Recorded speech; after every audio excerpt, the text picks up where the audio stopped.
संकट कटे मिटे सब पीरा में आप सभी दर्शकों का स्वागत है। आज मैं आप सभी को माता जानकी की चूड़ामणि का रहस्य बताने जा रहा हूं, जिसे माता जानकी ने हनुमान जी को अशोक वाटिका में दिया था। जब हनुमान जी लंकापुरी में पहुंचकर रावण के घमंड का नाश करते हुए लंकापुरी का दहन कर दिया था, तब लौटते समय उन्होंने माता जानकी जी से सिर झुकाकर अनुरोध किया वे चिन्ह के रूप में कोई वस्तु दें, ताकि रघुनाथ जी को देकर वह साबित कर सकें कि उनकी भेंट माता जानकी से हुई थी। मात मोई दीजे कछु चिन्ना, जैसे रघुनायक मोई दीना। चूड़ामणि उतारि तब दयऊ, हरस समेत पवन सुत लयऊ। हनुमान जी के इस अनुरोध पर माता जानकी ने चूड़ामणि उनको दे दिया। अब प्रश्न उठता है कि माता जानकी के पास जो चूड़ामणि थी वह उन्हें कहां से मिली थी, तथा उसके पीछे क्या कोई अलौकिक रहस्य छिपा हुआ था। हमारे प्राचीन ग्रंथों में इस बात का वर्णन है कि वह चूड़ामणि माता जानकी के पास किस प्रकार पहुंची तथा उसके अंदर में कौन सा अलौकिक गुण था। भगवान राम जी का वर्णन जिन भी ग्रंथों में आया है, उनमें विविध प्रसंगों में उस चूड़ामणि का भी वर्णन है। आज मैं उन्हीं प्रसंगों का वर्णन करते हुए आप सबके सामने उस चूड़ामणि से जुड़ी कथाओं का जिक्र करना चाहता हूं, जिससे आप सबके मन में उस कथा के गूढ़ रहस्य का अनावरण हो सके। पौराणिक कथाओं के अनुसार सागर मंथन से 14 रत्न निकले। उसी समय सागर से 2 देवियों का जन्म हुआ, रत्नाकर नंदिनी और महालक्ष्मी। रत्नाकर नंदिनी ने अपना तन मन श्री हरि विष्णु जी को देखते ही समर्पित कर दिया।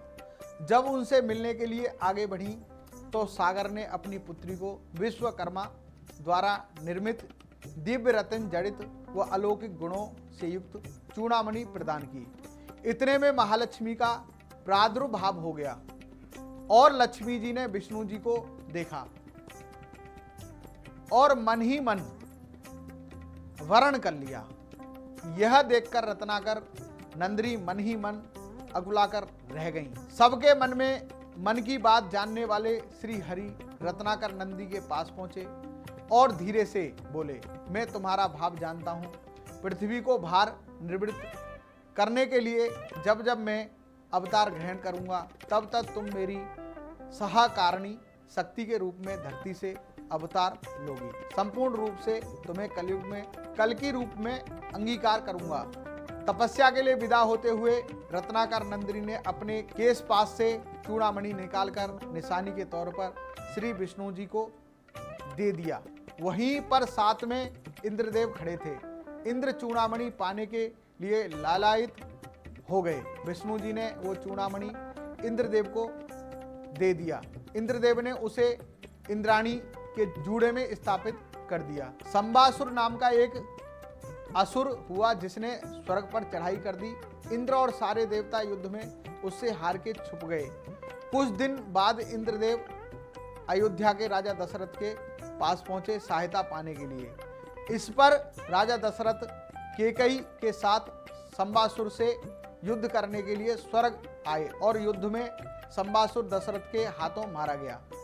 युद्ध जीतने की खुशी में इंद्रदेव तथा इंद्राणी ने दशरथ तथा कैकेयी का भव्य स्वागत किया और उपहार भेंट किए। इंद्रदेव ने दशरथ जी को स्वर्ग गंगा मंदाकिनी के दिव्य हंसों के 4 पंख प्रदान किए। इंद्राणी ने कैकेयी को वही अलौकिक गुणों से युक्त चूड़ामणि भेंट की और वरदान दिया, जिस नारी के पास में ये चूड़ामणि रहेगी उसका सौभाग्य अक्षत अक्षय तथा अखंड रहेगा, और जिस राज्य में वो नारी रहेगी उस राज्य को कोई भी सत्पराजित नहीं कर पाएगा। उपहार प्राप्त कर राजा दशरथ और कैकेयी अयोध्या वापस आ गए। रानी सुमित्रा के अद्भुत प्रेम को देखकर कैकेयी ने वह चूड़ामणि सुमित्रा को भेंट कर दिया। अब श्री राम जी का विवाह माता सीता के साथ हुआ। सीता जी को बिहा कर श्री राम जी अयोध्या आए। सारे रीति रिवाज संपन्न हुए। तीनों माताओं ने मुंह दिखाई की प्रथा निभाई। सर्वप्रथम रानी सुमित्रा ने मुंह दिखाई में सीता जी को वही चूड़ामणि प्रदान कर दी। लंका दहन के बाद जब हनुमान जी माता सीता जी से विदा लेने पहुंचे, कोई चिन्ह देने को कहा।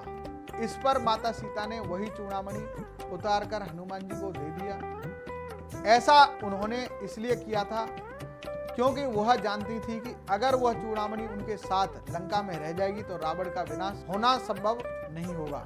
हनुमान जी लंका से वापस आकर वो चूड़ामणि भगवान श्री राम को देकर वियोग का हाल बताया और वह दिव्य गुणों से युक्त चूड़ामणि श्री राम को सौंप दिया। उसके बाद प्रभु श्री राम ने लंका पर चढ़ाई की और रावण का विनाश कर सीता जी को वापस अयोध्या लाए। इस प्रकार हनुमान जी ने माता जानकी जी से चूड़ामणि लेकर श्री राम जी को सौंपकर उनके लिए रावण विजय का मार्ग प्रशस्त किया। इसलिए संकट मोचन हनुमान जी का नाम पड़ा। दर्शकों, अगर हनुमान जी नहीं होते तो श्री राम को बहुत ही कठिनाइयों का सामना करना पड़ता और स्वयं भगवान शिव श्री राम जी के संकटों को निवारण करने के लिए इस धरा पर आए थे। जय श्री बालाजी, जय श्री राम, जय श्री राम, जय श्री राम।